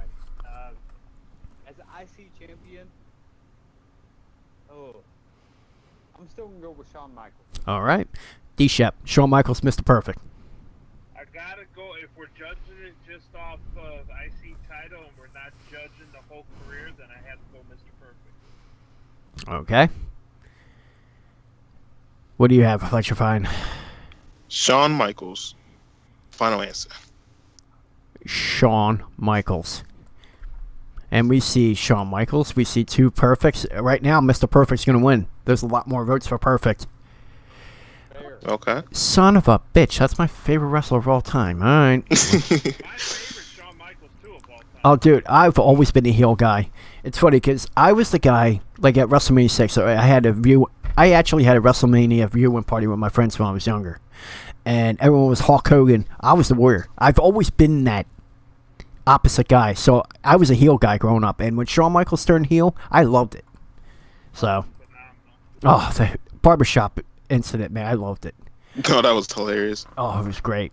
All right, so we're going to move on with the tournament. Bret Hart, Razor Ramon. We're going to start with McGriff. What do you got? Bret Hart or Razor? Bret Hart against Roddy Piper in a WrestleMania match. Greatest match I've ever seen in my life. WrestleMania 8, yes. Bret Hart. Bret Hart, okay. How about you, D-Shep? Bret Hart? Gotta Razor. go with the Hitman also. Okay. What about you, Mr. Electrifying? I'm actually going Razor Ramon. Gotta be the opposite guy, just like me. Say hello to the bad guy. Okay, I'm actually going to go with Bret Hart. I loved Razor. Scott Hall, great wrestler, great character. Just, I think Bret Hart had more of an impact as the IC champion than Razor Ramon did. So, I think Razor Ramon was just like a placeholder for the time being because they were trying to figure out what to do with him, and the world title was not the guy, so they just put that on him. That's what it seemed like at the time. Also, there was something in chat. I'm sorry. Mr. Perfect's one of the greatest wrestlers to never win the world title. You are so correct, by the way, Luke. I saw that in chat and had to acknowledge that. So, all right, so we're going to move along to the tournament. We got the Macho Man, Randy Savage against Dolph Ziggler. Now, everyone's wondering, if you are, why are we putting Dolph Ziggler on this tournament? Well, for the fact of the reigns he had 6. He's amongst the top 5 of all time. So you got to put a guy like that on there. So I'm going to start with Electrifying. Macho Man or Ziggler? Go ahead. And for that reason right there, I will put Dolph Ziggler over Macho Man. Really? You Yeah. putting Dolph Ziggler over... See, he's got to be the opposite Yeah. guy. Look at this guy. Okay. McGriff, who do you got? Macho Man or Dolph Ziggler? We got a lot of Macho Mans here. Well, the easy answer here, back in the Silverdome, Ricky the Dragon And Steamboat. against Macho Man. Stole the show. probably the second greatest match ever watched. So gotta go Macho Man on this. Macho Man. Okay, D-Shep, what do you got? We've seen a lot of machos in chat, so it's unanimous, but what do you got? I have to go with Macho, but the main reason, 1985 to 87 straight. 2.5-year reign as IC champ. That's just, all these other guys may have won it more, but Macho Man. You're right. Yeah, you're right. 2.5 years. Well, I just looked that up because I couldn't remember. No, because he beat Tito, right? What's that? I think he beat Tito, right? Tito Santana? Yep. God, I forgot that was a 2-year reign. All right, well. It was from June 85 to October 87. Wow. So yeah, I gotta go Macho Man. Okay, Macho already. He's unanimous. Everyone in chat's agreed. All right, yeah, I forgot that was a long reign.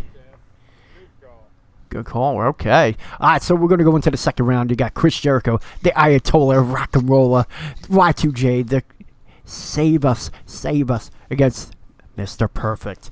Who do you have in the second round? McGriff, you go with the first pick. Dang, you would throw this to me first. Oh, yeah, I'm going to. You're the guest. I gotta. This is tough. I'd have to go Mr. Perfect. Mr. Perfect. All right. Okay. Now we're going to go with Electrify because he's going to be the opposite guy. So who? Oh no, I'm going Mr. Perfect. Oh, he's going Mr. Perfect. I'm sorry. I have to break your walls a little bit, my friend. I'm sorry. I'm sorry. D-Shep, who do you have? I'm gonna have to go Jericho on this one. Okay, you go with Jericho. Believe it or not, I have to go with Perfect. And I'll tell you why. Because if it weren't for him he had a great reign, but that match with Bret Hart at SummerSlam 91, I'll tell you right now, that helped Bret Hart as a singles wrestler. Dropping the title to him really helped her. He had a big impact as champion. That started Bret Hart as a singles wrestler, no doubt. Exactly. So Perfect, I go with right there. He had a bigger, even though Jericho, you also got to remember, Jericho had 300 and some odd days as being champion overall, under 9 reigns. So what does that say, though? As opposed to a guy that had it for a couple hundred days with 2 reigns. And the second one was longer than the first one because that was cut short by the Texas tornado. If you remember that, SummerSlam 90. I was there at the Spectrum. All right, moving along. Bret Hart, Macho Man. Dude, this is going to be hard to come. Yeah. It's going to be pretty hard. So I'm going to start with you, Electrified. Who do you have? Jesus. For this exact reason, because of how dominant he was as a champion, I will say Macho Man gets a dub. Macho Man, okay. Right, dig it. Freak out. Who do you got, McGriff? Macho. What's that? Can't even flip a coin for this one. Macho Man. A Macho. We got 2 Macho Mans in chat. D-Shep, who do you have? Dude, this is like a unanimous decision. I'm going with Macho Man because that was one of my favorite wrestlers growing up. I was actually glad he won the title in '88. What's that? Snap into a Slim Jim. Snap it to a Slim Jim. Get him, Jones says, Montreal Screwjob. Brett loses again. Macho Man all day. Good one, my friend. All right, we got the finals. This one will determine the greatest Intercontinental Champion of all time. In our eyes, in the chat, people on the show. Here we go. We got Mr. Perfect, Macho Man. I'm going to start with D-Shep. Who do you got? Don't do it. Macho, okay. I'm riding Macho all the way. Okay. McGriff. I'm not going with my favorite best IC champion, Mr. Perfect. Mr. Perfect, all right. Electrified. Oh, really? Who do you got? So I know everybody's going to say Macho. I'm going Mr. Perfect. Oh, we got 2 perfect. Well, guess what? I'm going to be the Macho Man because even though it's like that 2.5-year reign, it's like those type of reigns is what made that title great. Come down the chat to decide. Okay, so we got 1, 2, and 3 Macho. Four Well- Macho. Four Macho. Well, So, yeah, 4-3. yeah, it's over, my friend. And in the eyes of the Go Home Wrestling Show and the people in chat, Macho Man is the greatest Intercontinental Champion of all time. Man, oh man. Oop, hit the wrong scene. There we go. You know, Macho Man was honestly one of the last people when me and EJ were talking about this that came to my mind to add to this list What's that? because I had forgotten.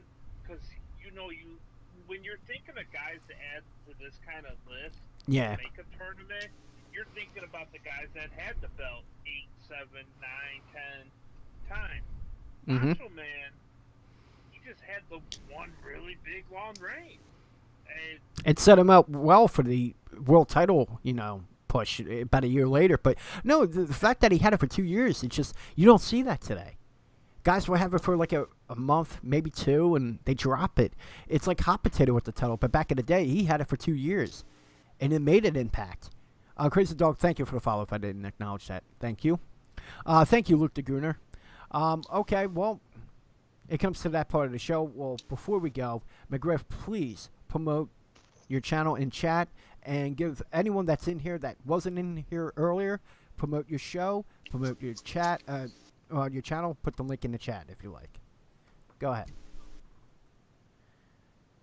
First of all, I want to thank you guys for letting me be on here on the show with you guys. No problem at all. It was a pleasure. that's it. Definitely MadGriff86. Look me up on Twitch. In her room, We do a universe. Get on there, collect your superstar, and let's rock. Yep. All right, cool. Yeah, make sure you give him a follow, folks. If you can, put in chat. Go ahead. Yeah, McGriff, he does the show. Well, you did one recently a few days ago, but what's the most common time that you're on? So we'll make sure everyone that's in here knows. Do you have like a set schedule, or is it just sporadic? It's a little bit sporadic right now. Oh. I'm hoping to be live tomorrow around 6 o'clock. So Okay. we'll see how that works out. Okay, and then make sure you give him a follow, folks. It was a pleasure having you on, and of course, it was a pleasure for everyone to be in chat tonight. Dude, the chat was popping tonight. We had It good was amount- lit. It was that lit. most action in chat. Thank you so much. And the best way you could help us with the show right now It is not. means so much to all of us and Yes. the Go Home Wrestling family. Yes, with your B team shirt. Yes, and I see with your pink tint to it. Yeah, I see. you got Stone Cold did it. It was Okay. the Stone Cold shirt that got it. Hold on. Our man's crying here in the back. You okay? Who's crying? Electrifying. He's showing emotion. I mean, he has his shirt, but he ain't give me one. Oh, that's effed up. I know. I thought we was cool, but it's cool. Oh. That's why Oh.